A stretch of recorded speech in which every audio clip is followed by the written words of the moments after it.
I have been working on oil and oil issues for a very long time. My background includes working for 2 United States members of Congress, and it was actually working for Congress and trying to work on domestic social policy that I kept running into the role and influence of corporations, making it more difficult to do the work that we wanted to do, and left Capitol Hill to basically focus on that impediment to public policy. And working on corporations, it didn't take very long to have my focus shift really almost very quickly and almost exclusively to the oil industry. Beginning in the year 2000 with the Bush administration was really the period of the rise of, I'm going to move over here, the rise of the wealth of the oil industry to proportions where it really hadn't been in a significant period of time. All right, we're going to get happy with this at some point. All right, good. And really just started catapulting during the 8 years of the Bush administration. And that was for a number of reasons, which we can talk about later. But basically the rise of the wealth of the industry to historic modern heights occurred over the 8 years of the Bush administration. And of course, we're down a little bit in 2009, but today we have new oil company profit reports just out, and they are back, if anyone was worried. The oil industry's profits are back to where they were in 2008, absolute record-breaking highs, and they now remain the wealthiest industry on the planet, so we can all feel rest assured that they're doing great. And when the Deepwater Horizon exploded on April 20th, 2010, 50 miles off the coast of Louisiana, I was contacted right away by people asking me to write about it, and I started writing about it. But a couple weeks afterwards, I went down to Houston for actually Chevron's annual shareholder meeting, where I was gathered with a number of people from Chevron-affected communities where Chevron operates around the world, who had gathered for Chevron's shareholder meeting. We were there, and then a number of the people who were part of our network were from the Gulf Coast, and they brought us down to the Gulf Coast afterwards to see for ourselves what was happening. And I realized on that first trip, which was at that point several weeks after the explosion had taken place, that this wasn't your average explosion and your average problem. Because anyone who knows about offshore oil, unfortunately, knows that deaths happen fairly regularly. Explosions happen, spills happen. Of course, the loss of 11 lives was unique and extreme. The loss of a rig was unique and extreme. But what became clear after several weeks, which we didn't know preceding the explosion, was that the oil industry actually had no idea how to deal with a deepwater blowout. And to explain what deepwater is very quickly, the vast majority of offshore drilling always has and still does take place at about 400 feet below the ocean surface. So you've got the ocean, and then 400 feet below that is where the drilling starts, typically, that or shallower. In the last 20 years or so, the industry has really, in a significant way, moved into the deeper water. And it used to be that actually the definition of deep water was a 400-foot well, 400 feet below the ocean surface. Now the definition of a deep water well is 5,000 feet below the ocean surface. So you take the rig, you then go down 5,000 feet to the ocean floor. This well is another 13,500 feet below that. So it's 18,500 feet below the ocean surface. And that's not even close to the deepest. Actually, for a while, the deepest was another BP well called the Tiber well out in the Gulf of Mexico. It was 40,000 feet down. So it was as far down as Mount Everest is up. And that's still not the deepest well. But this is fairly new production, fairly new operations.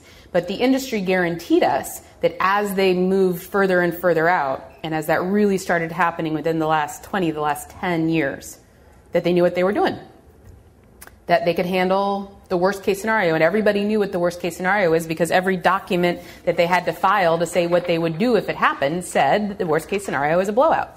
And everyone knows you can have a blowout in the Gulf of Mexico, because the Gulf of Mexico is one of the most difficult areas to drill in the world, what makes it so difficult is that it's really gaseous. There's a lot of natural gas and different and methane gas, and the gas makes it a much more difficult location to drill because the gas is lighter than the oil, and the gas rises up above the oil, and it creates bubbles and kicks, and it kicks back, and it makes it very difficult to drill. And everyone knew that was the case in the Gulf of Mexico, and everyone knew that a blowout is what would be the worst case scenario. And what the oil industry guaranteed us was that, one, they could cap a blowout should it happen, but two, they could handle a spill if it happened. And what we knew within several weeks was that, one, they did not know how to cap the well, and that includes everybody. That's not just BP, that's Chevron, that's Shell, that's Exxon. They all sat around a table and they all said, oh gosh, gee, I know we said we knew what to do, but golly gosh darn, we don't. Oh well. And so they spent 3 long months trying to figure out, and they worked very hard, believe me, to try and figure it out. They wanted to cap the well. They spent 3 long months trying to figure out how to do it. They had also guaranteed us that they could handle an oil spill of 300,000 barrels a day. That's what was in BP's documents that gave it permission to drill. What we found out is that at its worst, this oil spill was 80,000 barrels a day, and that they had not prepared, nor did they have any idea what to do to deal with that. And what being prepared would have looked like was container ships to hold the oil, boom, skim, to protect the shore, skimmers to pick up the oil. They didn't have any of these underwater vehicles ready to repair the damage. They didn't have any of this ready. And moreover, even though after the 1989 Valdez disaster, and they were required to invest in technology, because what happened after the Valdez disaster was that only 14% of the oil was actually recovered. The rest stayed in the environment. Was that they were told that you have to do better. You have to figure out a way to do better. And they said, oh, yes, we know how to do better. They didn't. The exact same technology that was used with the Valdez was used again here. The exact same chemical toxin, Corexit, was applied. And what we learned was that they weren't prepared for the spill, they weren't prepared for the cleanup, they weren't prepared to protect the shore. And I started figuring all of this out fairly quickly on in the first visit. And the other thing I figured out in the first visit was, unfortunately, how difficult it was going to be to understand what happened. Because from the very beginning, I tried to go onto a beach, and there were police there that said I couldn't go onto the beach. And I tried to ask questions of people working on the beach, and I was told I couldn't talk to them. And I tried to take pictures, and I was told I couldn't take a photo. And that was disconcerting. And I said, wow, one, this is going to be bigger than we thought. And two, it's going to be much harder than we thought to try and really understand what has taken place and what the impacts of this disaster are. So I decided at that point that I couldn't just write articles, I needed to write another book, and started writing this book. And as I said, it's my 3rd book, but this is definitely the most difficult one I've had to write. My other books are very policy-based. As I think I said in the beginning, I've been talking a lot today, so I apologize if I said, did I say this now or did I say it on the radio? I forget. My background is in public policy, and my other books are very policy-oriented. And I started writing this book in the same way that I wrote the other books. And then I realized that wasn't the crux of what was happening here. The crux of what was happening here was people's lives. And it started with the lives of the 11 men who died and their families, and I started interviewing their families, and the fishers who couldn't fish, and the people who work in the wholesale seafood industry who couldn't do their jobs, and the environmentalists who cared for their beaches, and the oil workers who cared for their jobs and cared for the lives of the colleagues who they lost, and the policymakers in Washington, and the people who work in the tourist industry, and the Homa United Nation, a Native American tribe that lives right in the foot of Duloc, Louisiana, which is part of the fingers of Louisiana, and those fingers look more like they are suffering from leprosy these days because they've been so eaten away by coastal erosion.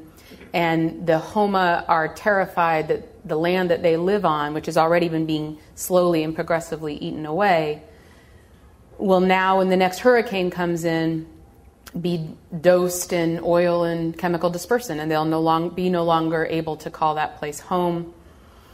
And people who work at, who had to provide the services and the assistance in the wake of the disaster. And once I spent time down in the Gulf, I realized that that is what this was a story about. And it's also a story about the environment, of course. And this is the largest oil spill in world history, with just one exception, and that we would be able to say it was the largest oil spill in world history, except for one other man did a worse job, and that's Saddam Hussein. Saddam Hussein intentionally, literally used oil as a weapon in 1991 to attack approaching U.S. soldiers and British soldiers with oil, literally opening up valves and tankers to flood oil as an impediment to their approach. Had he not done that, this would be hands down, without any comparison, the largest oil spill in world history. It's 210 million gallons of oil were released. There is no comparison anywhere. And that is an enormous, obviously, environmental and ecological disaster. The Gulf of Mexico is the 9th largest body of water in the world. It is beautiful. I had not spent nearly as much time down there as I spent in the wake of this disaster, traveling to Alabama, Mississippi, Louisiana, Florida, Texas. The beaches are glorious. The sky is beautiful. The environment is pristine. And you walk on these beautiful beaches, and I had this experience over and over and over again. I was overwhelmed by the beauty, and I would forget why I was there. I decided, I'm here to enjoy a beautiful Louisiana beach.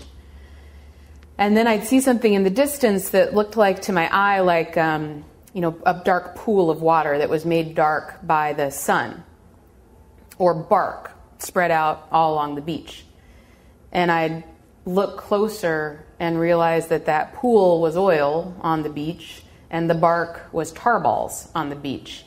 And the first time I encountered the tar balls, and the tar balls are when the oil comes in and it's been weathered with the sand and washes up on the beach, and there were whole beaches that were just blanketed in tar balls.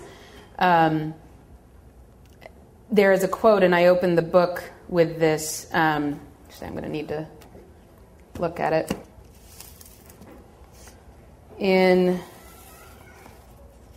Let's see. So this is what I write. The first time I held BP's oil in my hands, I was standing on a beach on Dauphin Island, Alabama. The oil had mixed with sand on its long journey from deep below the seafloor to form thick, brown, gooey patties that covered the beach for as far as the eye could see. A warning immediately came to mind, uttered long ago by Carlos Andrés Perez, the oil minister and then president of Venezuela, and a father of the modern oil industry. Quote, "Oil is the devil's excrement." And that's what it looked like, and that's what it felt like, that literally the industry had treated the beaches and the ocean with that level of disrespect. And that the feeling of people was that I heard over and over and over again as I walked along these beautiful beaches and I spent time on the Gulf Coast, was that a region that had just recovered from Katrina, just recovered from Gustav and Ike and Rita and all of these storms, had just built their way back, was then crushed by this incoming oil and doused by it for month after month after month, and then doused by the chemical dispersant for month after month after month, and then had oil burned on the surface of the ocean for month after month after month. And that they couldn't somehow break free from this hell, but this hell was very different because it was created out of an industry. And let me read another quote, and this opens the first chapter. This is by Stephen Lane Stone, who is a Transocean roustabout, and he survived the explosion of the Deepwater Horizon. This event was set in motion years ago by these companies needlessly rushing to make money faster while cutting corners to save money. When these companies put their savings over our safety, they gambled with our lives, they gambled with my life, they gambled with the lives of 11 of my crew members who will never see their families or loved ones again. Now, I just came from London where I attended BP's annual shareholder meeting. And I went there with 5 Gulf Coast residents who'd been impacted by the disaster and were there representing their communities. So Byron Encalade, who is the president of the Louisiana Oystermen's Association, Tracy Coons of the Louisiana Shrimpers Association, her husband Mike, both of them longtime fishers, Diane Wilson, a 4th-generation shrimper from Texas, and others. And they had proxies to attend the shareholder meeting, and my organization had actually purchased shares for me so that I could attend. And their point of coming was to say, one, BP has not lived up to its financial, its legal, its moral obligation in the Gulf, which I'll get into, but that the oil is still there. We still haven't been able to get back to work. There is oil on the bottom of the ocean. There is dispersion on the bottom of the ocean. What there isn't is the life that is supposed to be on the bottom of the ocean. What there isn't is the baby oysters and the baby shrimp that we need to live. And you, BP, you, the shareholders, you, the chairman, you, the CEO, need to make things right. And we got to London and we had tons of press. The media really wanted to hear what we had to say. We did interview after interview after interview. We did a press conference on the front steps of the shareholder meeting. So by the time we got up to the shareholder meeting, they were pretty clear about the message that the Gulf residents had to bring. And therefore, in response to that, BP denied their access to the meeting, denied their proxies. Not a single Gulf Coast resident was admitted into the shareholder meeting. Now, I did not know that they were not being admitted into the shareholder meeting because I was still dealing with reporters. I got behind. I got late to the meeting. I went up to give them my papers to get in, and they said, "Oh, yeah, right. Yeah, you can go in, but you're not allowed to speak during the period in which shareholders are given the opportunity to address the meeting." And I said, "Well, that's odd, given that I'm a shareholder." And they said, "Yeah, well, you're going to have to come in as a guest." And, I argued for a little bit, and they said, "Forget it. I need to go in." I went in. "I'll take your piece of paper that says I'm not allowed to talk." And if anyone who knows me or has seen me do anything before would know that that's a really odd precondition to put on me and think that I was going to follow it. But so I went in, and when I got in is when I discovered that none of the Gulf Coast residents had gotten in. And I knew that it was my responsibility to be there on their behalf. But I had also come with a statement that had been given to me by Keith Jones. Now, Keith Jones was one of the first people I interviewed for the book, and I have continued to stay very close to him until today, and through the length of writing the book. And Keith's son, Gordon, was 28 years old, and he is a mud engineer and worked for a contractor called M.I. Swaco. And Gordon, his wife Michelle, when he was on the Deepwater Horizon on April 20th, his wife Michelle was 1 week away from giving birth to his second son, Maxwell Gordon. His older son had just had his 2-year-old birthday, his second birthday. Gordon was really excited to get home, and he was going to go home for 7 weeks to be there for the birth. And he was a really generous guy, and he was working his shift, but the person who was set to relieve him, Leo Linder, was tired. And when he showed up, Gordon said, "Wow, Leo, you look beat, man. Why don't you just go back to bed? I'll stay. I'll work the shift." And so Leo went back to bed, and Gordon was working his shift. And when the gas came up through the well, one of the things that should have happened, that should have saved Gordon, was there should have been alarms that should have gone off in the rig automatically. There should have been these lights that showed. And when the gas got into the rig, let's pretend we're in the rig right now. What should have happened is that door should have closed. There should have been doors here that sealed us in so that even if there was an explosion in here and all of us died, everyone else would be safe. But what happened was there were no lights, there were no doors, there was no ceiling. The alarms had been inhibited. And the men, though, who were in the area where the problems were happening knew that they were in trouble, but they stayed. They stayed because they were fighting to save the rig and fighting to save the lives of the rest of the men on board. And when the explosion happened, Gordon was one of the first people to die. And he died with 11 of his crewmates. And he died definitely saving the lives of 115 other men and women who were able to survive. And one of the reasons why those men and women survived, by the way, is one woman, one young woman named Antonia Juhasz, who in the press, because of the oil industry, has been castigated, and she's a heroine of the day. Antonia Juhasz was up on the bridge. She's 22 years old. She was the only person who noticed that the alarms weren't going off, that the rooms weren't being shut in. And she was the one who pushed the button that turned the alarms on. She's also the one who pushed the button that sent the mayday to say to the rest of the world, we're in trouble. Well, the oil industry has blamed her for not turning on the alarms sooner, so as to get out of being in trouble for the fact that the alarms were inhibited. And so she is now receiving a brunt of attack by the industry when she should be a heroine. Now, Keith sent me to London with a statement. And what the statement said was, your greed killed my son. Your cost-cutting, your rolling of the die with the safety of this crew and losing lost my son his life. And I'm going to make sure that that doesn't happen again. And so I read that statement, as much of it as I could, while being heckled. I told the CEO and the chairman of the board that there was nothing that they had said thus far, and nothing in their annual report that said that they had learned their lesson or that they were going to be doing anything differently.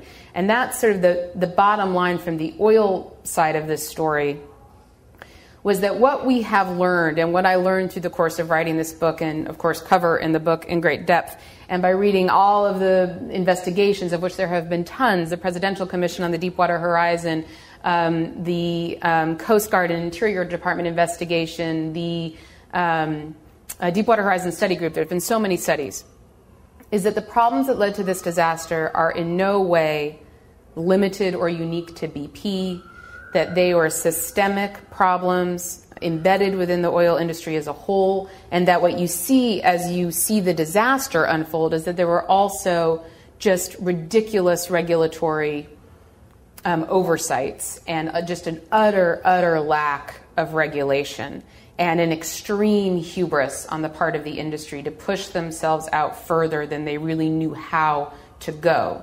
And the extreme costs associated with that, of course, was Gordon's life, 10 other men's lives, but then all the lives and livelihoods. So the other story that unfolds from spending this time in the Gulf and reading these stories is that you cannot separate out the environmental impacts in the Gulf from the human impacts. So 210 million gallons of oil were spilled. 2 million gallons of chemical dispersant were then added to that. The effect on sea life and the sea, of course, is deeply interrelated with all those whose lives and livelihoods depend on the sea and the sea life. But people in the Gulf Coast are also wed to the coast. A statistic I actually learned recently and experienced down there every step of the way was that for generations, people within Louisiana and across the Gulf Coast move, at most 4 miles from the site of where their, 5th generation family arrived, and that people stay for generations, and that they are wed to their location, and they stay through hurricanes and coastal erosion and oil because they are tied to this location and tied to this place. And the place has been fouled by oil and dispersant, but the people remain. And the impacts are in the seafood, and the impacts are in their livelihoods, but the impacts are also in their health, because the oil was burned on the ocean surface. It's in the seafood. Oil is a toxin, and the dispersant is a toxin, and the combined effect is a worse toxin. And they're starting to do blood tests that are identifying PHPs, which are a component of oil in people's blood. So they're literally carrying the disaster in their blood. And the message that they came to was one, these impacts are long and deep going. And one of the things that I said to BP was you had not adhered to your financial obligations, and that's because BP was required under the Oil Pollution Act to set up a claims process. But they made that process so difficult that then it was so poorly run that then it was taken over by Kenneth Feinberg, an independent administrator. But it remains so poorly run that 1 year later, only a third of payments have even been paid, and only a fourth have even been processed. So people don't have income, and they don't have their livelihoods, and they're also subsistence fishers, and they don't have food to eat, and their health is suffering. But they're also, for the first time, because the oil and seafood are also intimately mixed in the Gulf. And one of the stories that I love that I was able to tell, and I can't show you, there's also pictures in the book, and one of my favorite pictures is of the king and queen of the Morgan City, Louisiana Shrimp and Petroleum Festival. And the Shrimp and Petroleum Festival shows you sort of the heart of the linkage between oil and seafood. And the king and queen have a crown, and that crown is a crystal, huge crystal thing. In green crystal is an oil derrick, and in pink crystal wrapped around it is a shrimp. And that's the Shrimp and Petroleum Festival. And these are two key industries in the Gulf, and they're deeply interwed, and people are split between the two. But one of the reasons for that is that people think of Louisiana, it used to be really like a petro state, right? But it isn't anymore. And when you look at what petro states are, so I work on international oil policy, right? Iraq is a petro state. About 86 to 90% of Iraqi GDP comes from oil. Angola is a petro state. 86% of the GDP comes from oil. In Louisiana, 8% of the GDP comes from oil. It is not a petro state. But the wedding to the industry comes from the history, but it also comes from the political power and influence of this industry. And a huge transformation that I saw over the course of the year that I spent on this work was that when I first showed up, not a single environmentalist would even say anything negative about the oil industry. They were too concerned about what that might do to them. By the end, the workers in the oil industry who I was interviewing were saying, we don't want to work in this industry anymore. It's too dangerous. It's not worth it. It's just, if you could give us something else to do, we'll do it. So if you in the liberal states can get your representatives to help us get things like, we'll build the wind turbines, we'll build the solar panels, we will happily go do your green jobs.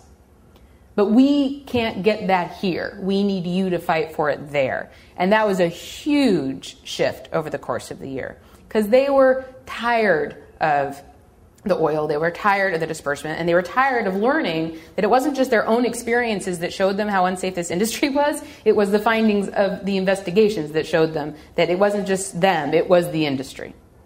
And they were ready for something different. So where does that leave us today? And what do we take from this experience?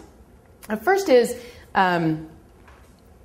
it is the 1 year anniversary. It is the critical moment to actually recapture public attention. And I write extensively about the process that led to the public turning away from this disaster when it was so gripped. And what the oil industry did to make that happen, and what the Obama administration did to make that happen. But it's the 1 year anniversary, and it's our opportunity. There was a tremendous push towards legislation to respond to this disaster, all of which died in the summer of last year. But nothing changed to make that happen in terms of the underlying issues or the need for policy change. The 1 year anniversary is a time that we recapture the public attention, and people, this is on the front page of the newspaper, and we can say we still need change. So the Obama administration has put in some regulatory fixes, but they are welcome, but incredibly limited. And the problem that the Obama administration found itself in was 1 week before the disaster occurred, President Obama had implemented President Bush's policy of lifting the moratorium on offshore drilling. And that had included the West Coast. I'm from California, right? So that had included the West Coast as well as the East Coast.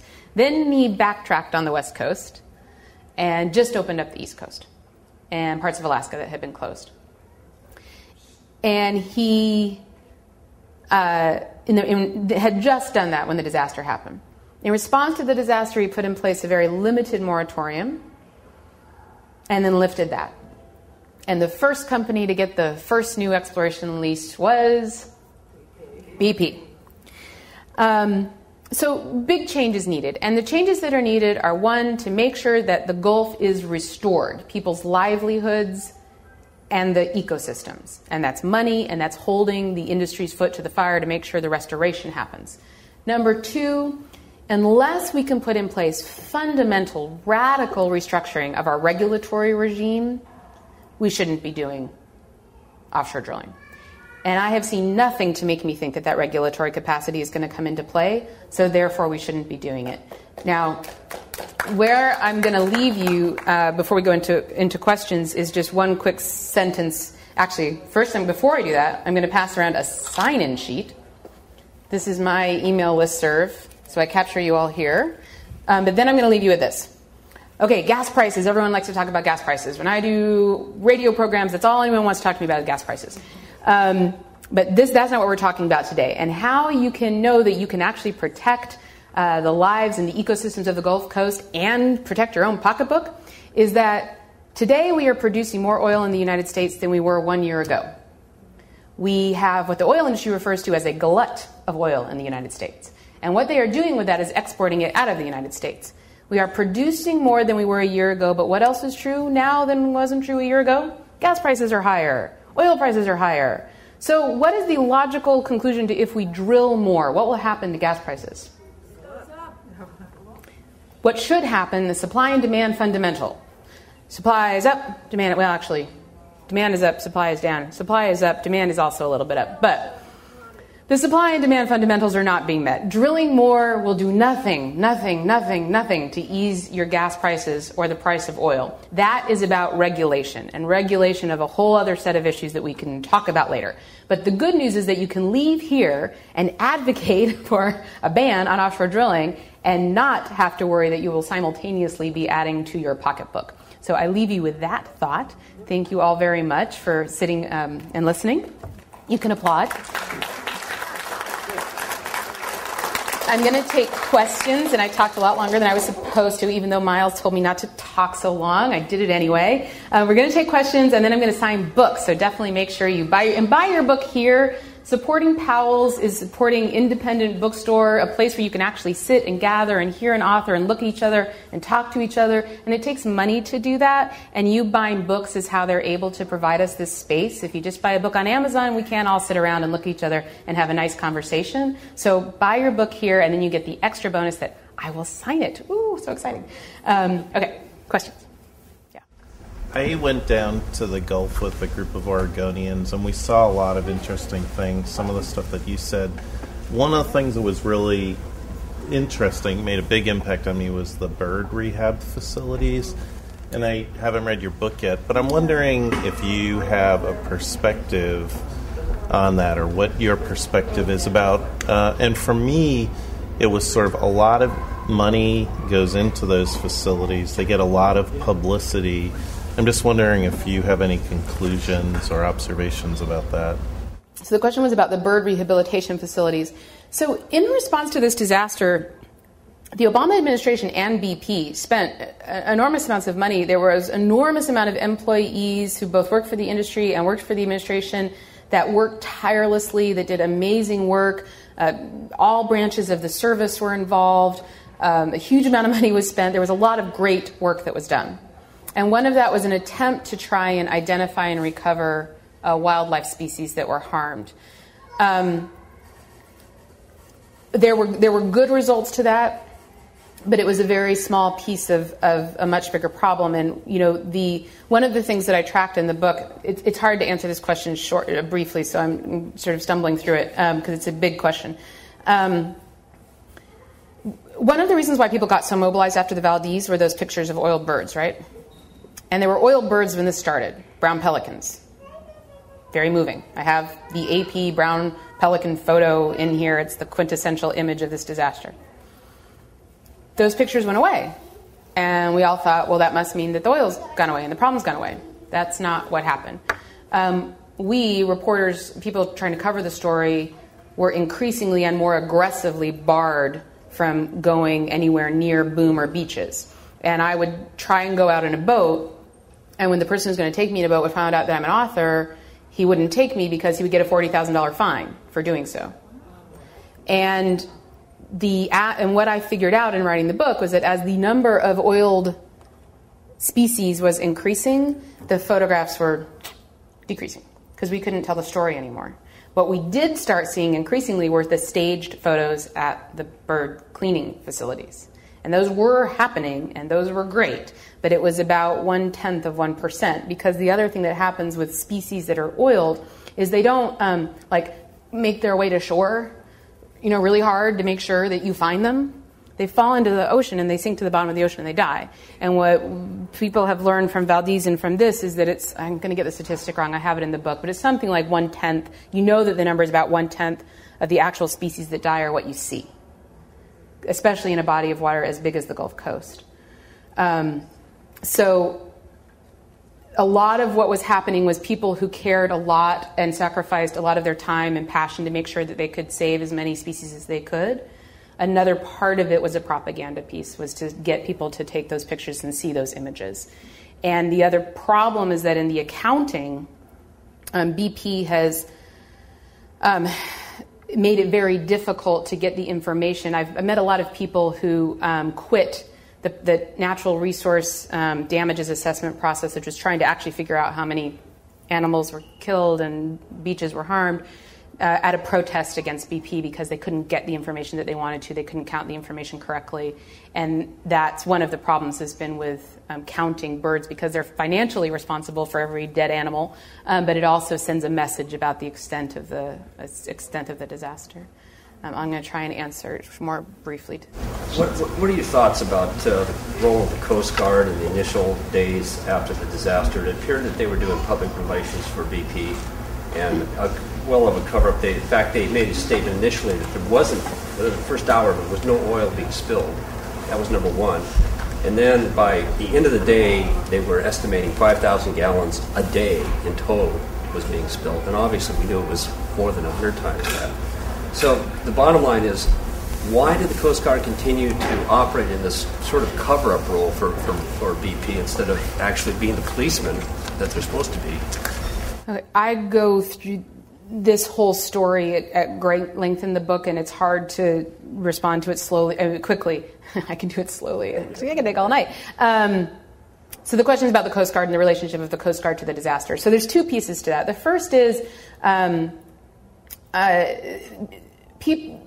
members of the Coast Guard did amazing work in response to this disaster, from the time of the explosion, through trying to recover oil, through trying to protect beaches. The Coast Guard was everywhere, and they were fabulous.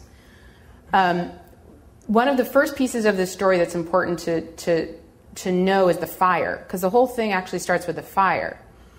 BP and Transocean and the oil companies were supposed to be ready for a fire on a rig. The Coast Guard isn't supposed to be ready for that. They're there for search and rescue.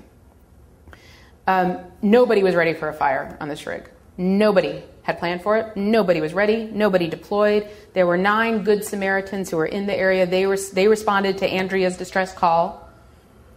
They put water onto the rig, and it's quite possible that water led the rig to capsize. Now, had the rig not capsized, there might not have been a gusher, and that's a long story which I go into in the book. That is Science News, that the rudder pipe was above the surface of the ocean, and these idiots kept on flooding the rig, and it sunk, and it said you're never supposed to sink the ship. And I thought that was part of a cover-up. No, I mean, and they weren't idiots. These were people who showed up in response to a distress call. Right. Sink the rig. There was something fishy about that. The problem was that there was nobody in charge. That was the problem. These were good Samaritans who showed up and saw a fire and did what they thought they were supposed to do, and there was nobody in charge to say, this isn't what we should be doing. When the rig capsized, it released the gusher. Now, that was the first stage where there was a problem. So there's just sort of two pieces very quickly to the Coast Guard response. In the very beginning of the story, the Coast Guard was telling the truth. And the very first interview, the spokespeople for the Coast Guard said, we have an oil spill. We have an oil spill from this rig. We're estimating it to be about 13,000 barrels, which is what they thought at the beginning, which is what they actually thought, and that's what they said. Within 24 hours, the media circle was circled, and the story changed radically. And the Coast Guard got brought into a story which unfolded throughout the course of this event, which was an attempt to lessen the knowledge about how much oil was leaking and the extent of the disaster. And that was a BP-Obama administration partnership in deception. And it continues to be today, unfortunately. And it's not the Coast Guard per se, it was the administration that was calling the shots. So, I definitely pick on members of the Coast Guard within the book. But the Coast Guard as a whole was mostly filled with people who were doing amazing work. It was Mary Leandri and then Thad Allen. But they were, I don't know how to do this. This answer is short. So, they were working with the Obama administration, which basically the sort of story of the administration's response was the more President Obama was out front on this disaster, the lower his poll numbers fell. So he couldn't win. He'd go out on the beaches, he'd be out there, he'd be all over the place, and his poll numbers would plummet. And President Obama had a lot on his plate. Healthcare, he had 2 wars, an economic crisis, and the decision was we need to get this thing off the radar because we just can't win. And that was the decision that the administration made. It was this, really stark political calculus. It isn't to say that they didn't do things to try and deal with the spill, but that was how they dealt with the policy, which meant that there was no policy. I'm going to take one more question. Yeah, Beth. Say it again. Are there any guarantees this kind of catastrophe won't occur in the future? No. Yeah, no. I mean, there's two important parts of what went wrong here. The industry is desperate for oil, and they've used up I'm loath to use the word easy stuff, but the easier stuff. And deep water is a place where there is a lot of oil. And they are going after it because we're letting them go after it, and they're racing each other for it. But it doesn't mean they know how to do it. And they don't, in fact. And we don't have a federal government that has the ability to say no. A story that kept coming to my mind was, I cover in The Tyranny of Oil, the Enron story.